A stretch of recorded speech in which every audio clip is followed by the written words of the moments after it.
decide your disputes outside the court. Today I will be talking on ADR, alternate dispute resolution.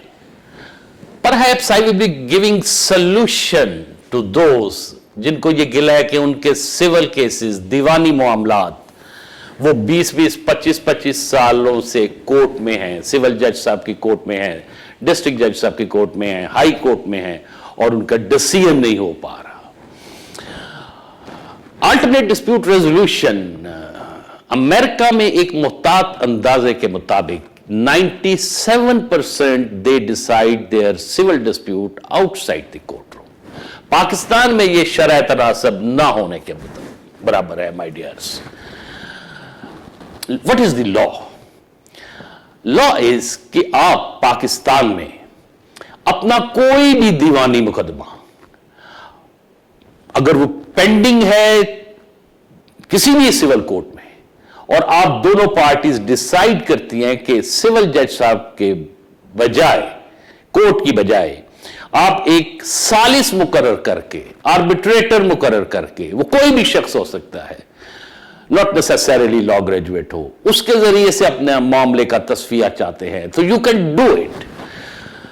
मौजूदा अगर case चल रहा है तब भी, और लॉ ये भी कहता है, आर्बिट्रेशन एक्ट 9040 ये कहता है, प्रोवाइड करता है कि पार्टीज आपस में ये भी एग्री कर सकती हैं कि इन फ्यूचर अगर कभी ऐसा उनके दरमियान डिस्प्यूट अराइज होगा तो वो सिविल कोर्ट की जो रिस्ट्रिक्शन नहीं होगी बल्कि उससे पहले वो आर्बिट्रेटर साहब जो है वो उस केस को देखेंगे। इसे हम आर्बिट्रेशन क्लास कहते हैं। हम लोग लॉयर्स मल्टीनेशनल कंपनीज के जब भी कोई अग्रीमेंट साइन करते हैं तो उसमें आर्बिट्रेशन क्लास हम जरूर डालते हैं। अब तो लॉ में भी, सिविल प्रोसीजर कोड में भी अमेंडमेंट आ गई है, सेक्शन 89A कि कोर्ट के पास अख्तियार है कि वो अप्रोप्रिएट केसेस में with the consent of the parties refer कर सकते हैं जज साहब किसी भी मामले को एक आर्बिट्रेटर के पास। मल्टीनेशनल कंपनीज यूजुअली जो हाई कोर्ट्स के फॉर्मर जज साहबान होते हैं उन्हें वो प्रेफर करते हैं, बट लॉ की ऐसी कोई रिक्वायरमेंट नहीं है। Any person actually ADR, alternate dispute resolution, ये बेसिकली एक सोफिस्टिकेटेड नाम है, मॉडर्न दौर का नाम है। ये बेसिकली पंचायती, जो हमारा पंचायत का बहुत पुराना रस्म और रवाज है वो भी यही प्रोवाइड करता था। अब इसमें पाकिस्तान में मैं आपको बताता हूं कि पाकिस्तान में मैंने इसमें बहुत रिसर्च किया, बहुत काम किया अपने एसोसिएट्स के साथ मिलके कि पाकिस्तान में क्यों लोग आर्बिट्रेशन नहीं करते और अगर आर्बिट्रेशन करते हैं तो वो कामयाब क्यों नहीं होती और अमेरिका में क्यों कामयाब हो जाती है।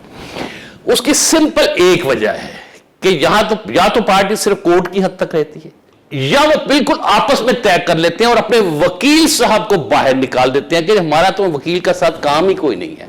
देखिए ये एक टेक्निकल सी बात है क्योंकि एडीआर में फर्दर फिर बेशुमार उसके शाखे कह लें या उसकी कई तरह से एडीआर होती है। मसलन उसमें निगोशिएशन एक चीज है, आर्बिट्रेशन एक दूसरी चीज है, कंसिलिएशन एक तीसरी चीज है, मेडिएशन एक और चीज है। ये सब टेक्निकल चीजें हैं जो कि सिर्फ वकीला साहबान को पता होती हैं। मेरी इसमें एडवाइस ये है कि अगर आप डिसाइड करते हैं कि your case will be decided through arbitration ADR, तो अपने वकील साहब को साथ जरूर रखिए, वो आपको टेक्निकली एडवाइस करेंगे। अमेरिका में वो अपने अटॉर्नी को अपनी वही फीस देते हैं और उसके बाद उसे कहते हैं कि हम आर्बिट्रेशन के जरिए से, वकील साहब उनको गाइड करते हैं। अगर आप अपने वकील साहब को साथ रखेंगे तो आर्बिट्रेशन आपके बहुत ज्यादा सक्सेसफुल हो जाएगी। ये बिल्कुल ऐसा ही है कि अगर आपके सर में दर्द हो रही है, आपके पास दो चॉइसेस हैं, या तो आप फार्मेसी पे जाए, डिस्प्रिन की 2 गोलियां लेके खुद खा लें, या प्रॉपर डॉक्टर के पास जाए। Of course the second choice is the better choice.